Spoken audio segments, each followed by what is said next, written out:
What up, guys? This is Casey Israel again, and this is part 3 of rare games in my collection. Before I move on and show you the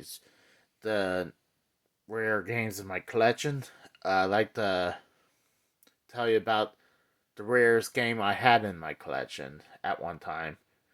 I was at one day after work. I went to the store called Second and Charles.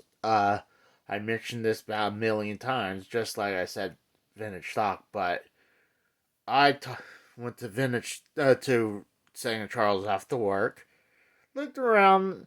I've been eyeing this one game in the case, and I'm waiting for the person to come over, and they allow you to look over the counter and look if there's a crate of games or a crate or something. You're allowed to look at it. So I saw the crate of NES games.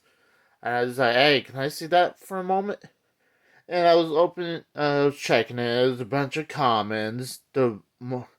Before I found this one, the other uncommon game in there was Lemmings. I hadn't seen that often, so I should have picked that one up too. But then I finally came across what's called Panic Restaurants. And just froze because that's a $400 to $600 game, and actually I think it's going upwards. I think it's getting close to seven now, and it was only priced at $50. I was like, okay, I'll take this one.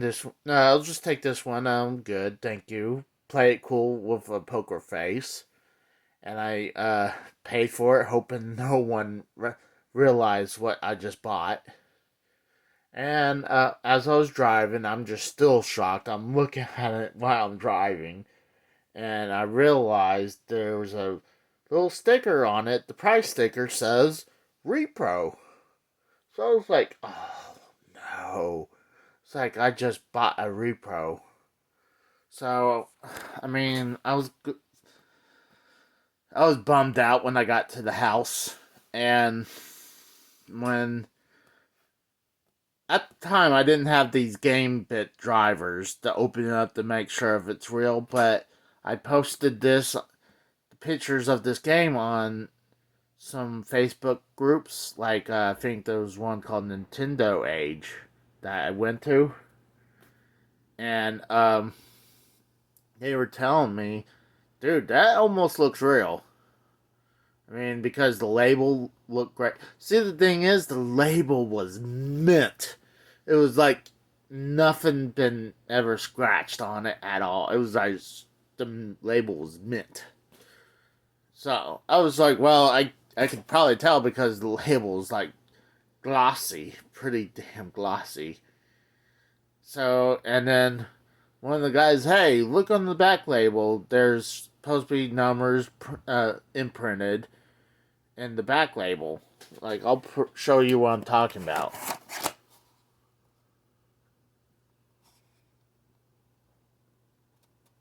kind of hard to see it. Let me pull another one at where it was kind of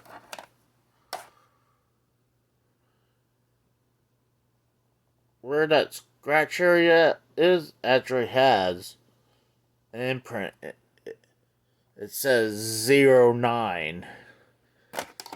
But and I think that Panic Restaurant said 20. And the guy's like, "Hey, look at this. See if everything was matching."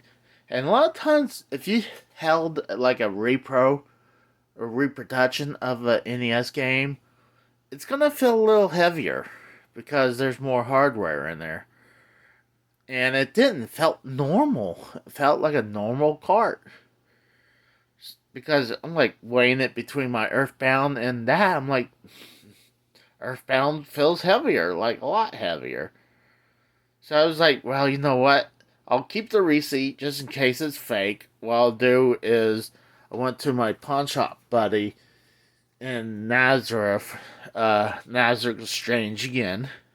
He opened it up. He wasn't 100%. He was pretty positive it was fake. When I looked at it, because I went onto other websites and compared the board. He opened it up and I saw not even one wire, and I saw how it looked, I knew immediately it was real. And yeah, it was. He still didn't believe it because how clean the cartridge is. It took him a while before he finally come to the conclusion it was real. Because I was like, dude, it says Nintendo on the board. I mean, everything matches. If you go on Google, there also if you put like Panic Restaurants board, it'll show what it's supposed to look like, the legit board. And then there was another website showed the exact same board. I mean, a different picture, but of the same board. Or I mean, you know what I mean. But he still didn't blink. It was like, you know what? To me, it's real because it. And then, I think later on he says, "Yeah, it's real." And I was holding on for like 6 months later. I sent pictures to Pat, the NES punk. He was talking about Second Charles, and I was like, you know what? I'm gonna tell him about my supposedly reproduction cartridge of Panic Restaurant. And when I showed him pictures and said something, he immediately contacted me, tweeted at me. I was like he wanted to know details, and I told him the details. Like I said, like I told you guys, and like I'm was lucky to pick up a real cartridge of Panic Restaurant for $50. Like I said, it's going for hundreds of dollars. But just like he was saying in his video, saying that he did not like how Second Charles took this game and didn't know what the hell it was. They thought immediately it was fake. Some people thought maybe they meant to type in retro because you could take one letter and put P in there. It's repro, and but he had a bunch of good points why that was a bad thing to have. No, that. And I seen Second Charles actually have games in their they would sell. Not only they sold that, they actually sold a couple games that are reproduction. I mean, give it a second. Like one day they had a bunch of Famicom games, and this is one of them. And I looked at it. That looks fake. But I'm like, because I don't think this actually came out like this. I think this is fake. Someone, and like, it's with English text too. It's not like it's in Japanese because the mother game would be in Japanese. And this is translated in English. And then I also had another thing was this one Game Boy game they were selling as a bootleg. Is this 82-in-1 game. And this is a bootleg. I mean, look at it. They don't sell a game like that. Advanced color. The cart looks pretty close, but the label gives you that. They probably used a real cart to do that. I mean, the casing of the cart. And then another thing down here, when I got another pirate game, was this I bought from there. I'm like, this is a pirate game or bootleg. It has 4 light gun games. So I'm like, so they're definitely selling stuff that's not supposed to be legally sold. But I mean, but he had a big rant, and he was in the right to say that because the person who really owned that game should got more money for it. I, I was happy because I got it for a cheap price, but the person who sold it got screwed. And Pat was right about that. The person did get screwed. And saying Charles messed up. They didn't care what they had. And I guarantee you they didn't even open the damn thing. And going back to when I got the game home, I put it into the Nintendo in the NES and it played Panic Restaurants. But that doesn't mean it's got to be real because they could have a fake board in there, a board with I think it's called EROM, where they write a ROM on it, but it could be erasable. But no, when I didn't see that chip or wiring, and I saw confirmed boards, I was like, this is real. But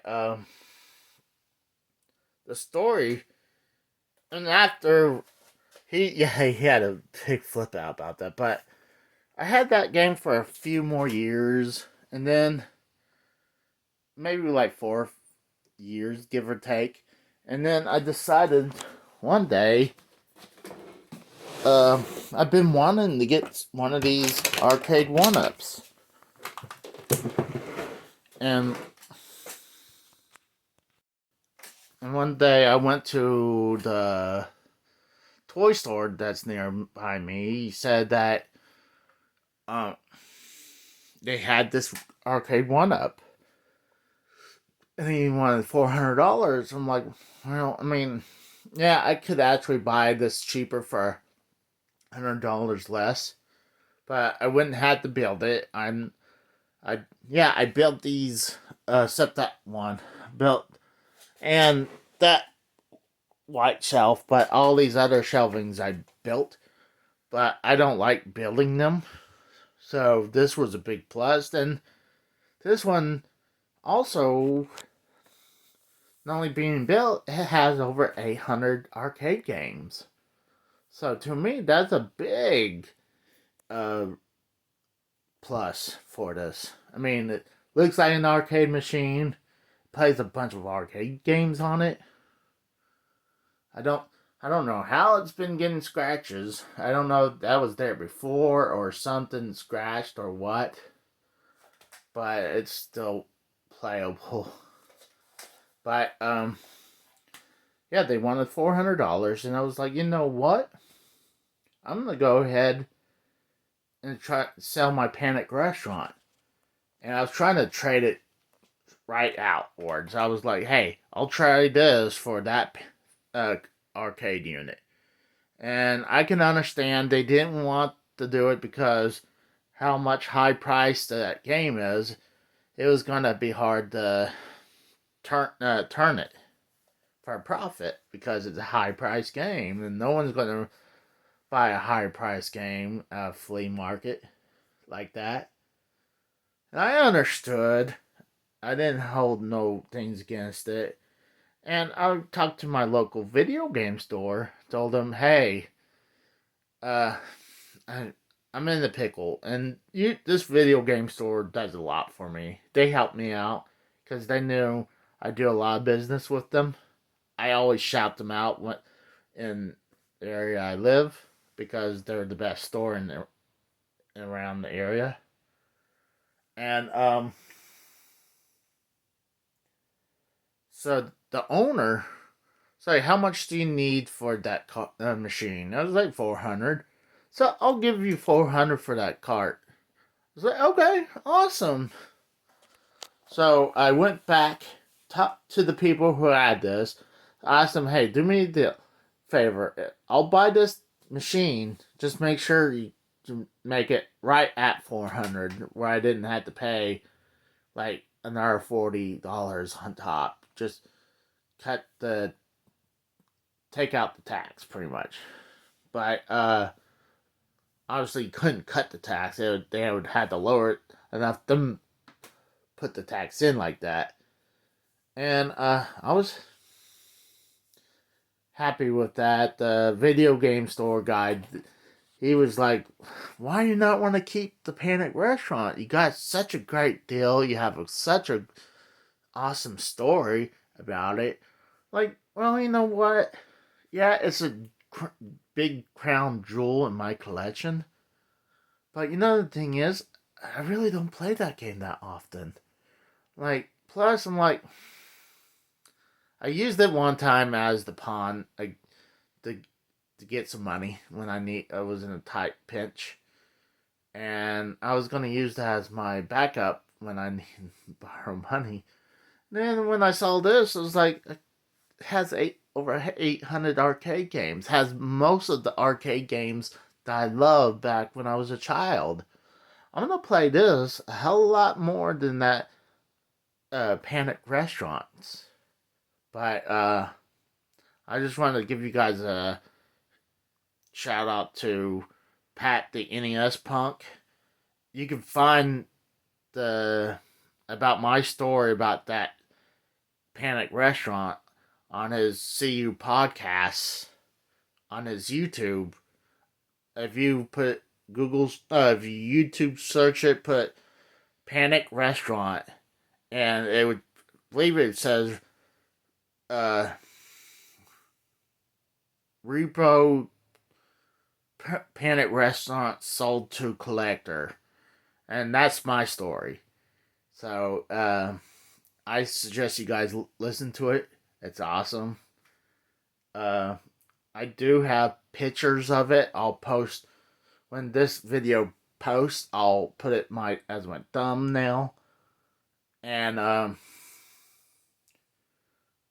wish I took pictures of it before. I wish I took a video of it, but I really still, as right now, yeah, I would love to have it, but I'm not like, oh man, I should not sold it. I don't feel like that. I mean, it was an awesome to have it, but I also felt like it was kind of bad luck because there's a lot of shit happened after that I sold it when I bought it, but so once again, I highly suggest you guys find that Pat in the NES Punk episode, and it's awesome to watch. Thanks for watching. Bye.